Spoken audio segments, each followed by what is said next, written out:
ஓம் நமசிவாய. ஓம் நமசிவாய. தென்னாடுடைய சிவனே போற்றி. எந்நாட்டவர்க்கும் இறைவா போற்றி. அன்புள்ள மெட்ராஸ் ஒன் ஆன்மீக நேயர்களே, இன்று நாம் ஒரு சாதாரண வேடுவன் எப்படி அகிலாண்ட கோடி பிரம்மாண்ட நாயகனின் இதயத்தில் இடம் பிடித்தான் என்ற மகா காவியத்தை காணப்போகிறோம். இது வெறும் கதையல்ல, உங்கள் ஆன்மாவை உருக்கும் ஒரு மகா தளம். இந்த மகா திருவிளையாடல் நடப்பது ஆந்திர மாநிலத்தின் சித்தூர் மாவட்டத்தில் சுவர்ணமுகி ஆற்றின் கரையில் அமைந்துள்ள புனிதமான திருக்காளஹஸ்தி திருத்தலத்தில். பழைய காலத்தில் காடும் மலையுமே கதி என்று வாழ்ந்த வேடவ குலத்தின் தலைவன் தென்னன். அவன் ஒருநாள் வேட்டையாடச் சென்றபோது காளஹஸ்தி மலையின் உச்சியில் ஒரு பழைய சிவலிங்கத்தை கண்டான். அந்த லிங்கத்தை பார்த்த மாத்திரத்தில் தென்னனின் உள்ளத்தில் ஒரு மின்னல் வெட்டியது. ஐயனே, காட்டில் தனியாக இருக்கிறாயே, உனக்கு பசிக்காதா, தாகம் எடுக்காதா என்று கதறி அழுதான். அவனுக்கு ஆகம விதிகள் தெரியாது. ஆனால் அவரது ஒவ்வொரு துளியும் அன்பால் நிறைந்திருந்தது. தினமும் பொன்முகலி ஆற்றில் தன் வாயில் நீரை சுமந்து வருவான். அதுவே அவனது புனித அபிஷேகம். தான் வேட்டையாடிய பன்றி இறைச்சியைத்தான் முதலில் சுவைத்துப் பார்த்து எது மிகச் சுவையாக இருக்கிறதோ அதை மட்டுமே தன் ஈசனுக்கு படைப்பான். இதுவே அவனது மகா நைவேத்தியம். இங்கேதான் ஈசனின் திருவிளையாடல் தொடங்கியது.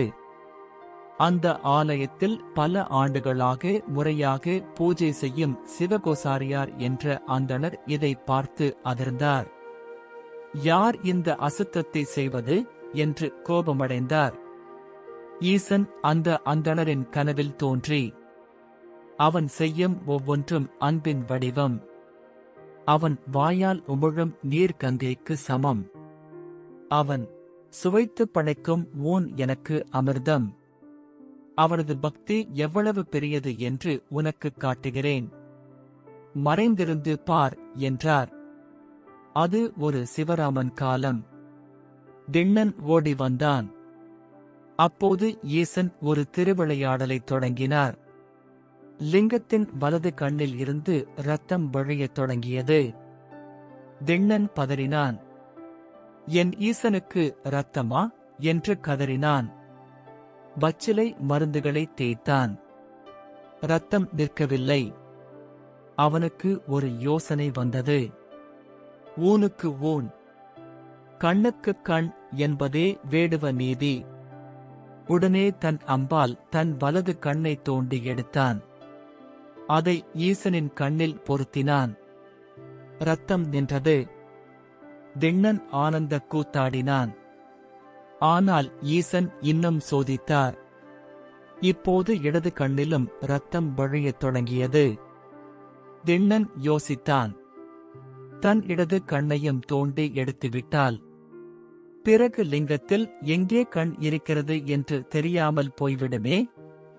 அதற்காக தன் இடது காலை தூக்கி லிங்கத்தின் இடது கண் இருந்த இடத்தில் அடையாளமாக வைத்துக் கொண்டான். தன் இடது கண்ணையும் தோண்ட முயன்றான். அந்த நிமிடம் மலை அதிர, பிரபஞ்சம் நடுங்க, லிங்கத்தை பிளந்து கொண்டு எம்பெருமான் வெளிப்பட்டார். நில்லு கண்ணப்பா, நில்லு கண்ணப்பா என்று அவரது கையை பற்றினார். 3 முறை அவனை கண்ணப்பா என்று அழைத்து அவனுக்கு முக்தி அளித்தார். இன்றும் திருக்காளஹஸ்தி கோவிலில் சிலந்தி, பாம்பு, யானை ஆகியவற்றுடன் சேர்த்து கண்ணப்பனுக்கும் முக்கிய இடம் உண்டு. ராகுகேது தோஷம் நீக்கும் இந்த தலம் பக்தியின் உச்சமாக திகழ்கிறது.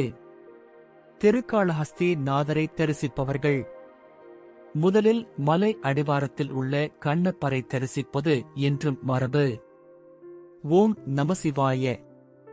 ஓம் நமசிவாய. இந்த 15 நிமிட மகா காவியம் உங்கள் ஆன்மாவை தொட்டிருந்தால் கமெண்டில் ஒரு முறை ஓம் நமசிவாய என்று எழுதுங்கள். மெட்ராஸ் ஒன் சேனலை தொடர்ந்து ஆதரியுங்கள். உங்கள் அன்பே எங்கள் பலம். சிவாய நம.